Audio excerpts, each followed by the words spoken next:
Arguably the biggest trade in NBA history. Luka Doncic, a 25-year-old superstar, a top 5 player in the National Basketball Association, a cornerstone player for a team that was in the finals last year, got traded to one of the biggest markets in all of sports in the Los Angeles Lakers.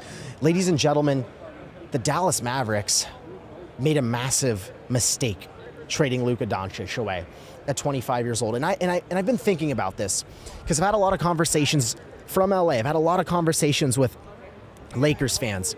Originally, I was like, okay, I like this move a little bit for the Mavericks. Like, everyone was just so black and white with it. And I understand why. Don't get me wrong. Don't go into my comments right now. Everyone was so black and white with it. But I had a little bit of optimism for the Mavericks because I think Anthony Davis at 31 years old can still play at a really high level.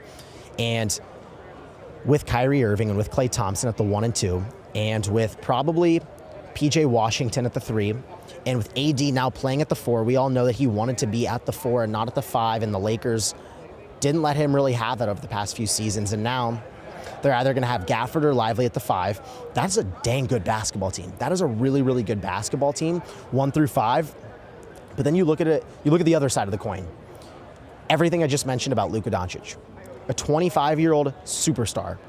And the reason why I'm so against this move, and the Mavericks GM trying to defend this was, okay, he had problems with his weight. He had weight problems, and he didn't really want to listen to us about getting in shape, and he struggled on the defensive end. If you're a 25-year-old, almost arguably face of the league, one of the best players in the league, and you're only 25, I know I keep saying it, but you're 25 years old, you make it work. You make it work. They said that they didn't want to invest $350 million in him. I can understand that, but let's ignore the money piece in this because that's just where the NBA is going. Everybody criticized the Boston Celtics a year and a half ago when they paid Jaylen Brown the highest contract in NBA history, and now he's not even in the top 5 anymore, and then Tatum got the highest contract in NBA history. That's where the NBA is going. So let's not pretend like the money was the reason why they didn't. The CBA is going. So I don't buy it. I don't buy that, hey, I'm only here for a few years. If it works out, it works out. You guys were just in the finals with Luka. Clearly the problems weren't that bad. You still have the nucleus of this team. Look at that starting 5, small forward now.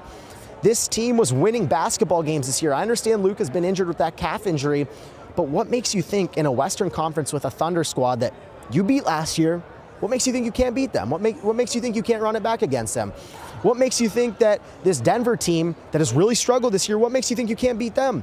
Like, I'm looking around the West, sure, it's a lot tougher than the East, but why can't the Mavericks do the exact same thing that they did last year with Luka? Like, I don't buy any of that. The Timberwolves, the team that they beat, they're not even in the same realm as them right now. So, I mean, it's so crazy to me. And I know it is with everybody. Like, I'm not breaking any news here. This is a wild trade. Wild. 25-year-old superstar. Wild trade. I mean, I was floored by this. We were traveling to New Orleans, and the Shams bomb comes in at almost midnight, and I couldn't believe it. Like, my good buddy called me, dude, Luka Doncic just got traded to the Lakers. Stop lying to me. No, he got traded to the Lakers. There's no way.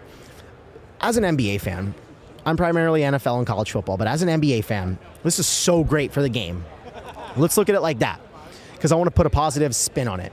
This is so great for the game, because now you have a 25-year-old player that everybody knows about. Everybody knows LeBron James. Everybody knows that LeBron, Steph, and KD are the last 3 guys in this era that are still representing the game of basketball, that are still pulling so many fans in. The Los Angeles Lakers, like I said, one of the biggest markets in all of sports, arguably the biggest market in basketball next to Boston.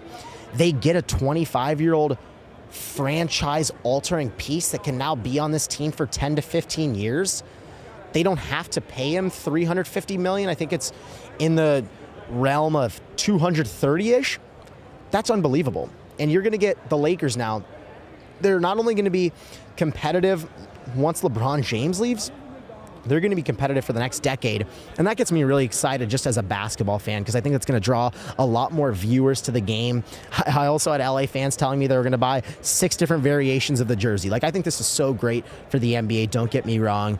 but it is mind-boggling to me that a team like Dallas, it would make sense if you were, say, maybe Sacramento, or if you were San Antonio with Victor Wembanyama, and say that you were there for a few seasons and you saw really no huge increase in production from this team or the way that they're winning basketball games. Like, this team was in the finals. They weren't struggling to make the playoffs. He had that savage shot over Rudy Gobert, and I know that his defense looked really bad in the finals, and it did. He looked like a traffic cone out there. His ability to average 30 points and 10 rebounds and 10 assists is uncanny. He's an unbelievable player, and he alone can win you, in my opinion, in the Western Conference, the way tougher conference. He can win you 50 ball games. That is how good Luka Doncic is. I'm beyond stunned that Dallas made this trade.